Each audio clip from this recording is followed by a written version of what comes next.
Ah, my friends, have you ever heard of a man so big and strong that his footsteps shaped rivers and mountains? Imagine if his story was told right here in our village, surrounded by the beauty of Africa. Sit tight, because today we're weaving the legend of Paul Bunyan and his mighty blue ox babe into the rich tapestry of our African folktales. Before we dive in, tell me in the comments, what's the biggest animal you've ever seen? And if you could have a magical creature as your best friend, what would it be? I'll share my pick later. But let's jump into the story. In a small African village surrounded by mountains, young Kofi dreamed of adventure. He was always curious, asking questions like, why is the river so wide? Or who carved the great cliffs beyond the hills? The elders would smile and say, ah, those are the works of Paul Bunyan, the great giant who once walked this land. The drought had hit the village hard. No rains meant no crops, and the river had shrunk to a trickle. Then one fateful night, as the moon lit up the hills, Kofi heard a thunderous sound. And not just Paul. Babe, the enormous blue ox, followed close behind, her hooves shaking the earth. Paul looked at the dry riverbed and said, looks like we've got work to do, babe. Now, here's where you come in. Imagine you were Kofi. What would you ask Paul Bunyan to do first? Fix the river, plant more trees, or create rain? Drop your answer in the comments. But just as the village celebrated, a new challenge arose.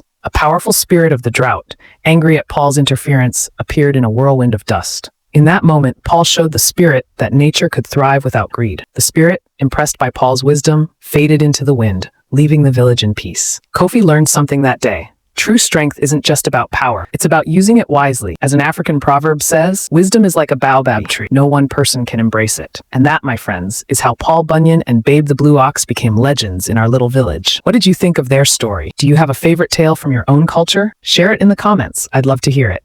Don't forget to like, comment, and subscribe for more amazing stories from around the world. Bye.